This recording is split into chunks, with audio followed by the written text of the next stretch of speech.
I'm Rachel Horgan. Join me each episode as I sit down with a guest co-host covering the latest business stories in the Seattle area. We'll read the news so you don't have to. This is The Weekly.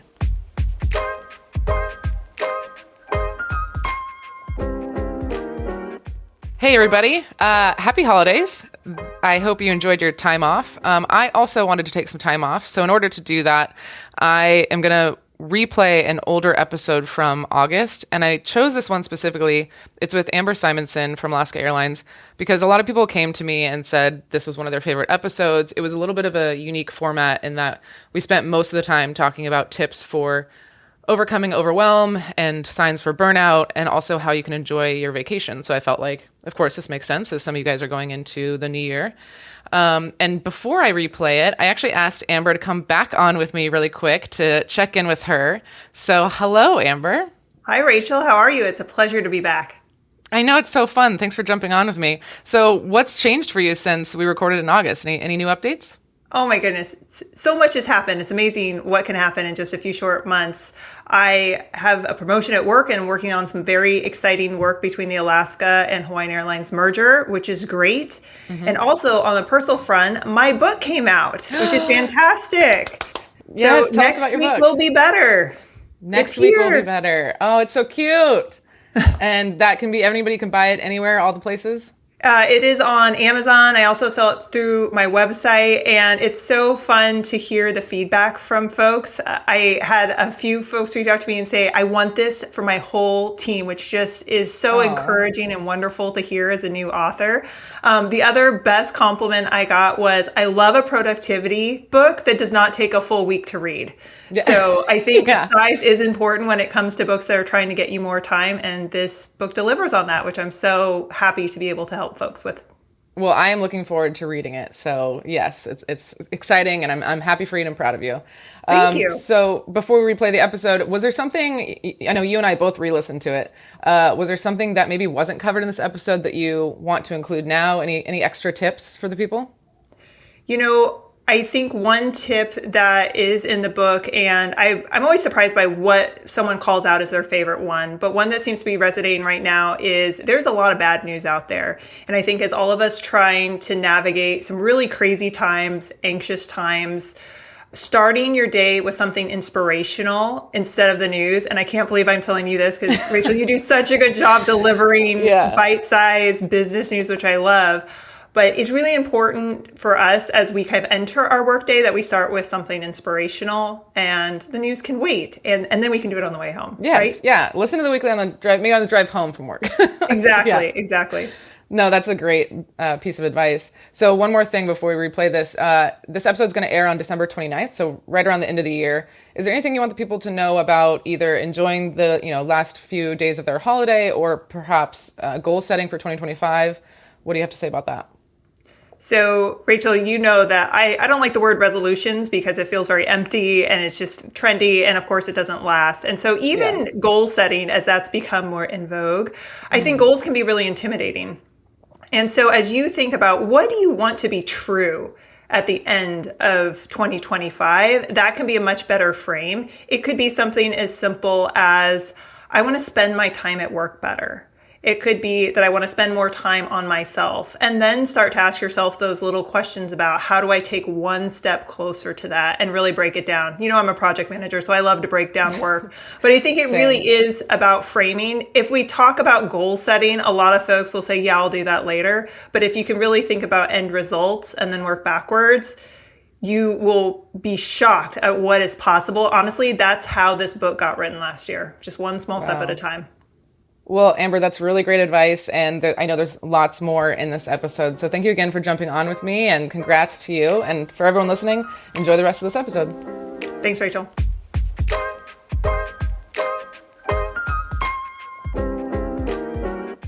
Hey, everybody. Rachel here. And some people are asking, is it The Weekly or The Weekly Seattle? And it's kind of both. That was partly for SEO reasons. For when people search, you'll kind of see it listed both ways. And it was easier to get the website, The Weekly Seattle. I wanted it to be included. The other reason is if things blow up and get big, you could have The Weekly Denver and The Weekly San Francisco. So anyway, some people were asking about that, so I wanted to clear it up. And today I'm sitting here at the World Trade Center again. Thank you again to Allison Scott for allowing us to sit here. I'm with Amber Simonsen. Hello. Hello. Amber is the Commercial Portfolio Director at Alaska Airlines and also the founder of A Better 40, which aims to make your work life work. And a little bit more about you. You've been at Alaska for almost 12 years, and prior to that worked in project management at Pierce Transit and Tyler Technologies. So you've had a long history of project management and telling people what to do.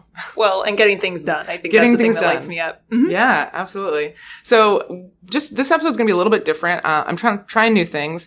I am going to give you kind of two pieces of news stories that I had to mention on this episode. But most of today's episode, we're going to kind of dive into overwhelm and burnout and stress and, not everybody can just quit their jobs and go sit on an island. A lot of Amber's work has been helping people be a little bit more efficient at work, set some boundaries at work.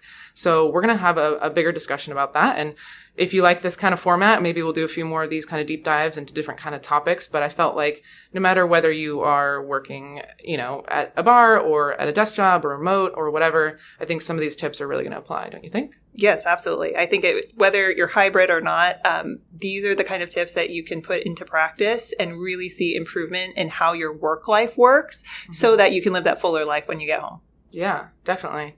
Okay, so before we dive into that discussion, I do just want to let you know about two pieces of news. I have to let you know if you're listening to the podcast, and I don't want you to sound silly and not knowing what's going on in the business community. So the first one is Tamara Murphy. She passed away. She was the chef and co-owner of Terra Plata. She was 63 years old and suffered a stroke. She won a James Beard Award and just was heavily involved in the community. It's kind of weird timing because the last episode, if you remember, we were talking about minimum wage in the restaurant industry. And I had actually reached out to her to get a comment, and she didn't respond, which obviously, but it kind of seemed weird to me because I interviewed her on stage. I've seen her at networking events. And so it's just kind of a weird timing on that. So my heart goes out to her and her family. I'll link the article to her at Seattle Times that did a write-up on that. The other piece of news that we have to mention is that Starbucks has a new CEO. So it was this guy, Laxman, and he hasn't been there very long. I think 2023 he started. So this is going to be the fourth CEO in 6 years. The new one's going to be the Chipotle CEO, Brian Niccol. He's credited with kind of turning Chipotle around. I was a little surprised by this because there is this viral video. Have you seen it, Amber, of him talking about the portions at Chipotle? Yes. You have? It's so funny. It's so cringe because he was like, oh no, our portions are fine. All you have to do is kind of give our guys and women a little wink and you'll get more. Like, what? No, I don't think so. So I've tried that for guac for years. It doesn't work. Yeah, it doesn't work. No. I know. Well, hopefully that was just a weird video and I don't know. But he basically negotiated this huge pay of $113 million package. And then a lot of the other headlines are saying the hypocrisy of how he is able to work remote. He negotiated being able to work remote in Newport Beach, California.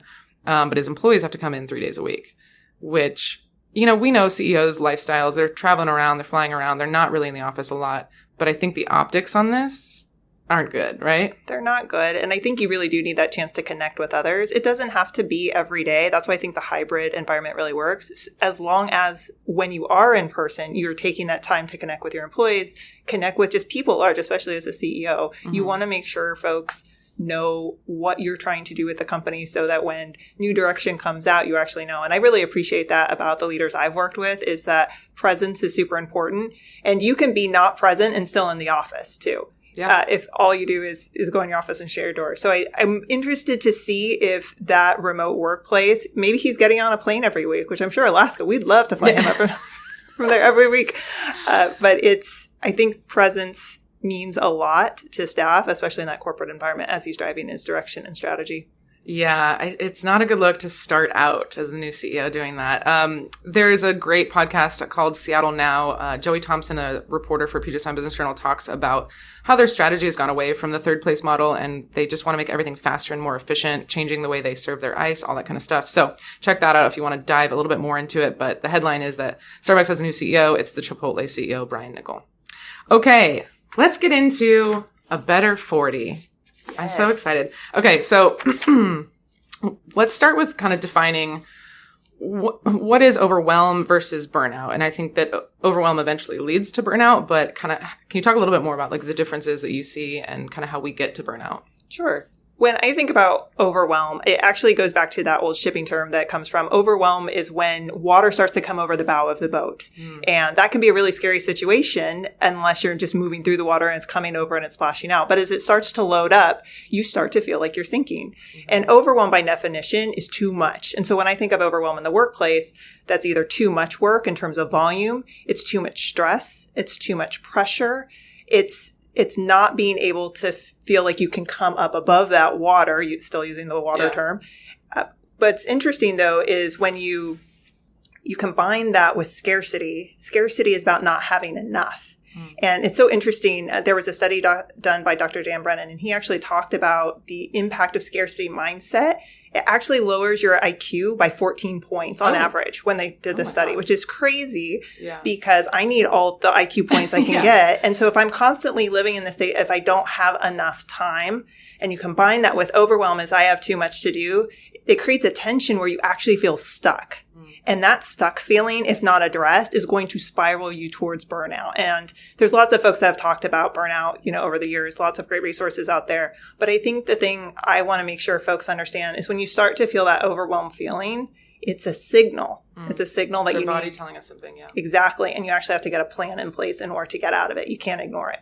Yeah, absolutely. So, again, a lot of people can't just quit their jobs. So, sometimes I think it's the system and the organization that doesn't set you up for success. So like sometimes, yes, it's your own expectations of yourself and your own high achieving stuff that I think we probably both have. But sometimes the system just, there's too many events for me, and in particular in my situation. There's not enough staff to help you. There's not enough resources. And then, I guess, what do we do in that situation? Yeah, when we don't have what we need in order to get our job done, that's when I encourage folks, either my team or people that I'm working with, is that you've got to make your work visible. And there's a few different ways to do it. One is to just talk about what you're getting done, what you're accomplishing, what you're working on, and be transparent about issues that you're having. I think too often, and I see this especially with women, we tend to just put our heads down and get her done. Like, we'll just work harder. We'll work all night. We'll work all weekend just because it's important to get it done. But we won't say anything about it and we won't complain. And I think it's super important that as we work together and we are in the office, it's okay to mention that, hey, I put in a lot of time this weekend, but I'm going to need some help next week. I can't keep this going. And sometimes it's just a matter of awareness. People didn't know. And one of my favorite ways to make work visible, if you are not in an environment where you can just mention something to a boss or a coworker or a team, is to use like a virtual Kanban board and make sure that's something that you're I'm not familiar with that. These are my favorite. So this is a way where you pull together all of the work that you're doing and putting it in live version, like a tangible version, you're using sticky notes. In a virtual version, you're using little cards. You can do it in Teams, Trello. A lot of people use this, where you're stacking up all the work you need to do, what the work you're working on, where you need help or you're waiting for something, and then what's done. And with a quick glance, you can tell when someone is really just overloaded versus, hey, maybe they have capacity for a new project. Yeah. And I find that's just an easy way to have that conversation without having to have, you don't ever want to be perceived as complaining. I think that's the other thing. And some people do go that route. And while we all say the squeaky wheel gets the grease, I also think the high performer gets the help. The high performer gets help. Yeah, because I was kind of talking about how, listen, I just don't think very many companies are going to be like, you know what, let's spend more money on this person over here. Let's just give them money, even though they're doing great work at the rate that we're paying them. Sure, some companies do that. I get it. But and some people are really nice. But overall, a company's not going to spend more money if you're doing the work and not saying anything about it.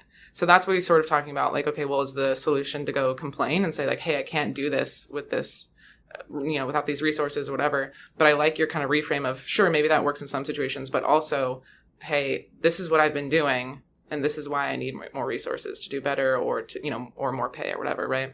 Yes, absolutely. I think part of it is you being objective about it too. Step back and think about your audience. If you're trying to pitch something to your boss, I remember a number of years, I was leading some work and it was getting very complex and very complicated. And we really need somebody to kind of oversee like an entire portfolio of work.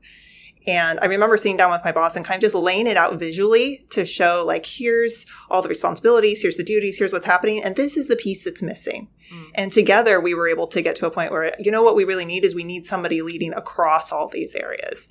And what started out for me, you know, earlier in my career is just pitching something they really saw as, you've just provided me a solution to the problem I wasn't even quite sure I knew how to define, which is great. And it was great for all of us. So I ended up taking that role once it was defined. Yeah. So kind of coming to your boss and saying, like, what if we hire a contract worker? What if we hire a temp person or whatever that may be? Yeah. That's good advice.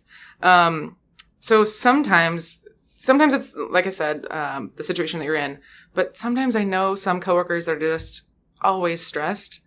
And I'm like, do you need to be that stressed about it? Like, I feel like no matter what job they're in, no matter what role they're in, they push themselves to this hyper stressed situation. And sometimes it's valid. And sometimes I'm like, girl, that could have wait till tomorrow, you know? Right. So I guess how does that come about? Like, why are some people kind of wired that way? It's interesting because I think part of it goes back to how you measure your own productivity. And some of these are false proxies, like how long you work, how many emails you send. Like, that's not going to actually produce necessarily the results that you're trying to achieve. And so I think as high achievers, and I know all of your audience are high achievers, we are wired to be perceptive to what works in the workplace.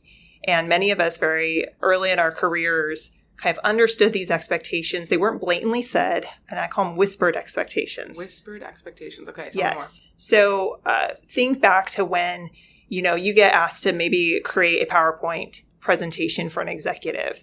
And I remember this is way back when it was like my first corporate job. They asked for it on a Friday. And I just assumed that they would want it Monday morning. And so I spent all weekend long, you know, at my computer. PowerPoint was brand new at this time. Now I sound old, but I knew how to use it. And so I put together this PowerPoint, gave it to the executive Monday morning, and they were blown away. Like, they just gushed. I cannot believe this is fantastic. Before they were going to do it, like on overhead acetates. And I didn't know how to make those back then. So that's why I decided. Like back in the day when we were writing and the light shined onto the wall? That's what they were. That's what he thought I was going to do. But I'm like, I know how to use this new thing. And so I'm going to do that instead. And from that point on, I just internally kind of listened to this whispered expectation of, when you're given an assignment, you better turn it right away. Instead of going back. And now what I do, because that only works when you're in your 20s and you have no life. And I think all of us realize it's good to spend time with our dogs after work. It's good to spend time with our kids, our spouses, our friends, and also on our own health. And I think those are the things that we're sacrificing when we look to being over responsive, or, to your point, just creating churn around things that makes you feel good because you feel busy and intense, but it's not actually helping the end result. And leadership is kind of encouraging that, right? Of like, hey, like, you know, they were saying good job, but they may continue to ask you that same turnaround because you did it once, so you can do it again. So it kind of takes both you as the employee to set boundaries, but also if you're a leader to say, you know, thanks for doing it over the weekend, but like, you really didn't have to, and I won't, you know, make you do that again, or whatever that is, right? Absolutely. I think with whispered expectations, there's actually something for both the employee, but also for the leader. And so when I speak to leaders of people, that's one of the really important points, is you have to own your communication of expectations to your team. And I have screwed this up as a leader. I remember I had an employee who was spending a lot of time managing a group inbox, like just a lot of time. A group inbox. So let's like events at XYZ company. Yeah, some generic sales name. At XYZ company. Exactly. Yeah. And so they've got the potential to be getting, you know, anywhere between 20 and 100 emails plus a day. And every time one came in, they were answering it. And it was really distracting them from the rest of their work. And as we started chatting, because she looked worn out. And, you know, as leaders, we can see that in our people. It's like, what's going on? And, you know, I've just got so much going on. And I really thought the workload was reasonable. So that's what I was like, well, tell me more. And finally, we got around to this group inbox. And I said, why are you responding the same day? And she just, I thought I was supposed to. I want to, you know, I want to be responsive to folks. And I'm like, oh my gosh. I'm like, this is my fault. Because my expectation was like every 24 hours, every 48 hours. And by then moving it, so she just took a 1 hour block a day, and that was her answering time. She kicked through all of them in 30 minutes. Wow. Most days. Yeah. Yeah, just done. And it was huge. It was huge for her, but it was also a fantastic lesson for me as a leader that I just need to be specific. I should never expect people to read my mind. Yeah. No, that's very true. I think there's a lot of places in companies that people are doing something they don't necessarily need to do or have to do, especially when they're feeling overwhelmed. Definitely. So how can companies actually help with wellness? That's not just, I've been at many companies that obviously are giving the pizza party. They're like, hey, here's a free subscription to the Calm app. And I also feel like there's some leaders that are like, hey, you get a free day off, or why don't you take Friday off? And I remember being so frustrated by that because I'm like, that doesn't help me. Like, if I take Friday off, I still have to go, this event still has to happen. So you're not really helping me out here, So I guess, do you have any thoughts on what companies can actually do? I think the number one tip that we all need, especially with some folks being hybrid, it doesn't really matter your culture, is we have lost the art of transition time.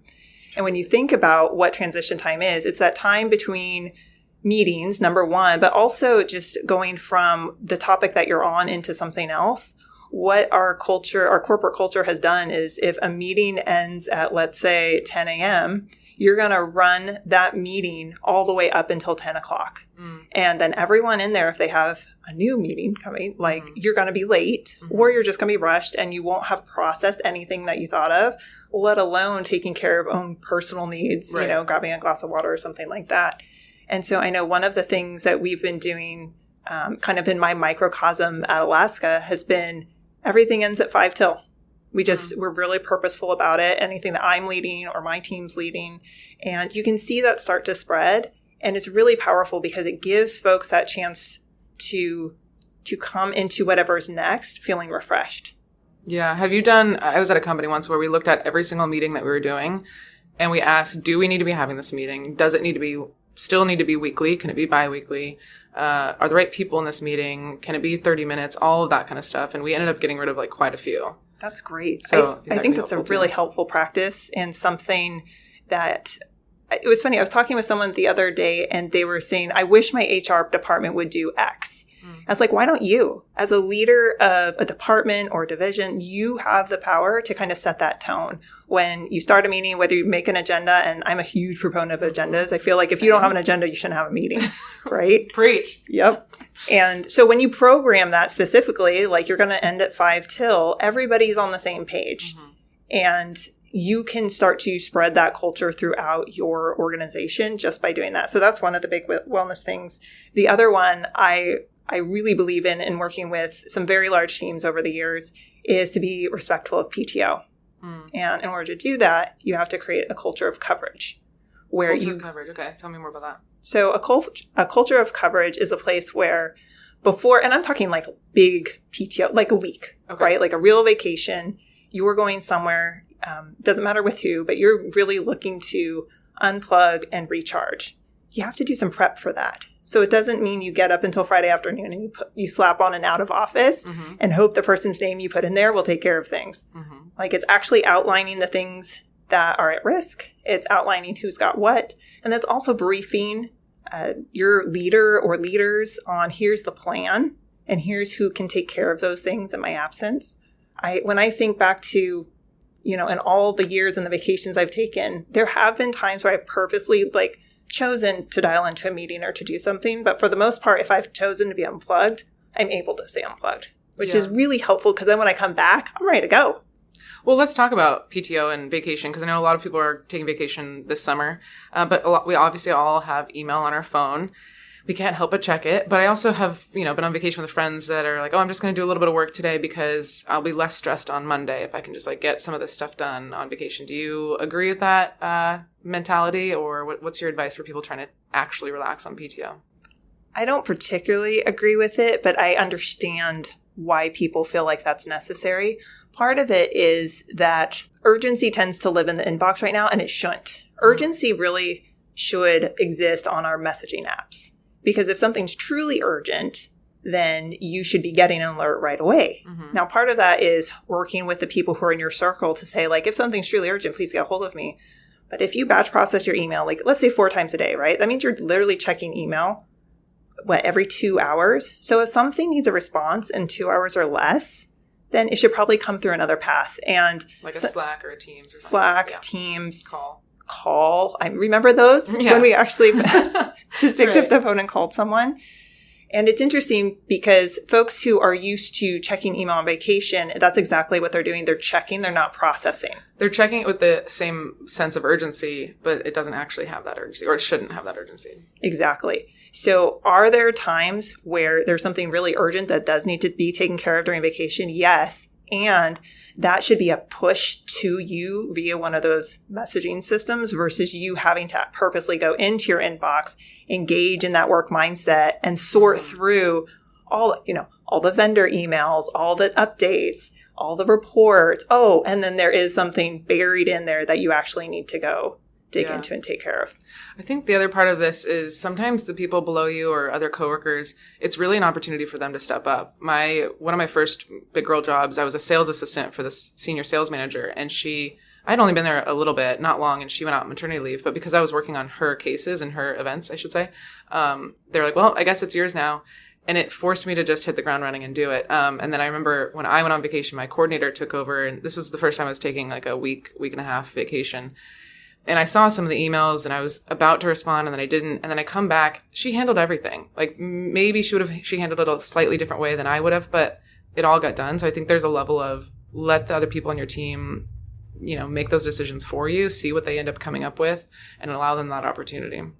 It's spot on. I think there's an opportunity for development, and there's also just a culture of wanting to help others.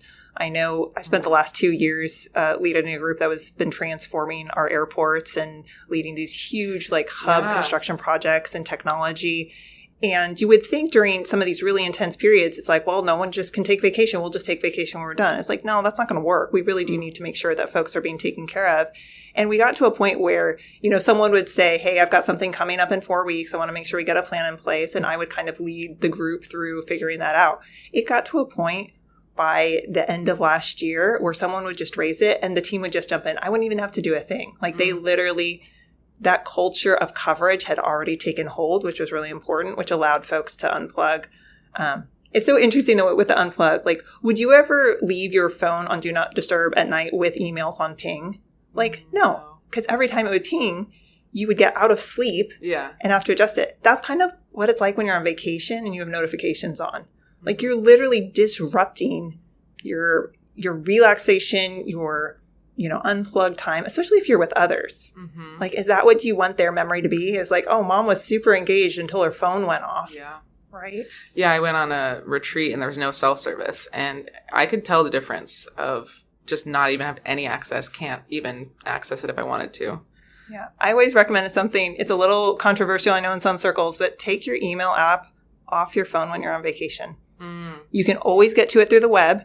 So if you do find yourself oh my gosh, I really need to just know what's going on, fine, you can do that. But to not get the little red bubble of, hey, there's something here for you. Mm-hmm. I think that's really powerful, and it keeps it out of sight, out of mind. So when you grab your phone to take a photo, you're not reminded that there are things waiting. Right. If you're not strong enough to do that, you also can change the setting to where you just don't see the number and you don't get the push notification. You still have the app there if you ever really need to click it. But I think that's definitely really good advice. So what other tangible tips? I know you've given us a lot. So if that's all you have, that's quite enough. But do you have any other tangible tips people can use to not be quite as overwhelmed in the workplace? Anything with their emails or meetings? And I know we kind of covered a lot already, though. We did. It's interesting because people are always wanting, is there just a couple tips? It's these tips that work together in concert that really make it work. And the book that I've been working on is actually coming out this fall. I'm very excited for it. Okay. It's called Next Week Will Be Better, 50 Tips for People Who Don't Have Enough Time. And it's kind of covers a lot of the things that we've talked about, but weaving those things all together so they work in a system. But I would say the number one thing you can do is every Friday is to give yourself a half an hour to prep for next week.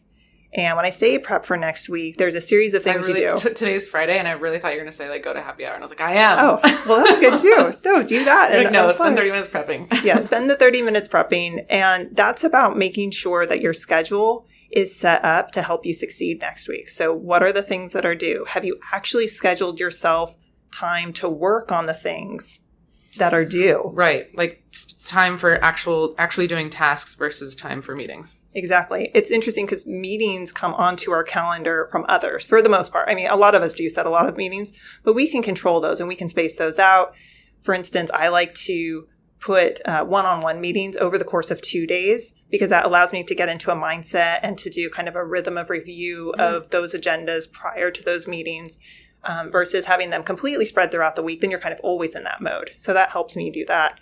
But as you're looking ahead to the next week, one is making sure I've got some focus time set aside in the morning so I can just enter my day, I can connect with my team, and I can really start to kind of dive into those projects that need my best brain power because I'm a morning person. And then the second thing is making sure my block to eat has not been booked over. Smart. Okay. Yes. I know some friends that work right through lunch. Yes. And it's okay to work through lunch as long as you are taking like 10 minutes for yourself to have a healthy meal and get a little bit of movement, which could be running up and down the stairs. But you've got to actually back away from your desk in order to reset for the afternoon. And the last piece is wrap up.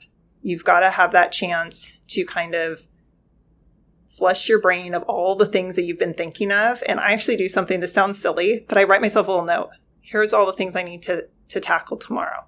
Here are the things I've been thinking about. Yeah. And it's super rough hand. Sometimes I'll even write it in my focus time in the morning. So that way it's really fresh and I can just see it. And that prevents me from having the 3 a.m. wake up where I feel like I have to grab my phone and write myself notes. Yeah. Yeah. Those are really good tips. So we have a little bit more time. I wanted to hear more about the Portland project you just finished because I guess back up. I called you because Harry Chima, Alaska, recommended you when I was looking for speakers for a conference, and all of my attendees just loved your sessions, and I'm sure the listeners are going to love this episode too. But that's how we know each other, and I called you kind of last minute. You're like, well, I've been up since 3 a.m. working on this Portland project, but I'll be there tomorrow. So thank you again for showing up. But tell us about this Portland project. So the Portland transformation that's been happening is absolutely incredible. For anyone who is curious, did you know you can walk into any airport in the country? Like you don't even need to be flying, which is really interesting. Yeah, you just can't go through security. Yeah, they're public spaces. And Portland International Airport has been a project that's been underway for about 5 or 6 years to really create this incredible space that reflects the city in the Pacific Northwest. Alaska's role in that was obviously creating a brand new lobby experience that takes into account new technology that helps people get through that lobby in 5 minutes or less, which we love, right? We all want to have this travel experience where you have more consistency, you have less stress and less friction. And so I've been working with the team for the past 2 years to bring all those components together, and they've just done such an incredible job. The local team there is phenomenal. Like this is brand new, like using automated bag drops that take your luggage and they look at your ID and they look at your face, they make a match and off your bag goes. Like how cool is that? Yeah. Wow. And so that just launched yesterday, I guess Thursday for the people listening. Wednesday morning at 3. Right. Yes. Okay. Got it. Very cool. That's awesome. Well, thank you for sitting down with me. I know that people, if you're listening, if you're dealing with burnout, I've been through it. I left the corporate world for about 6 months. I almost feel like I'm a little too relaxed now because I've got a contract gig right now, and I'm like, everyone's stressed out. I'm like, guys, chill out, everything's fine. But I do remember when I first left, I turned in my computer and it'd been like a week or two. And I was like, why don't I feel relaxed? Like, I'm not working. What's going on? And I Googled it and it said burnout can take anywhere from 3 months to a year to recover. Wow. And there's such a, I think we throw the word burnout around pretty easily here. And there's such a range of experience on it, but you can get to like hospital level. And I'm not saying I was at hospital level, but, I think that it's just like a really serious thing. There's a podcast I really like called Fried. I'll link it in the show notes. But yeah, there's a lot to process with burnout, and there's your own boundaries, your people-pleasing stuff. And I remember like after I left, I was trying to do something, just like sell a chair on Craigslist, but I was treating that with the same hyper urgency that I would a job. And I was like, well, I have to get back to this person, and this person asked, and I have to sell it by tomorrow. I'm like, no, I don't. No, I don't. Right. And so I think if you're listening, if you relate to that, happy to chat about it. And it does get better, but it does take some effort to kind of process some of that overwhelm and burnout feelings and do some practices. So hopefully these tips help everybody listening. Amber, thank you again for sitting down with me. And yeah, I guess hopefully we run into each other again. Rachel, it's been a pleasure. I love getting to share this. I hope everyone has a chance to really invest in themselves by either trying some of these tips or to talk about if you do have a volume issue, like just make sure it's known. and do it in a way that also speaks to all that you're accomplishing, because you are killing it out there if you're starting to feel this. That's right. Well, that's a good place to end. Thank you. This has been The Weekly, with production assistance from Nick Patry. If you liked what you heard, rate us and write a review on Apple Podcast or Spotify. We love listener feedback, so if you have any story suggestions, comments, or complaints, email us at info@theweeklyseattle.com. Make sure to check back next Sunday for the latest local business news. We'll see you next time.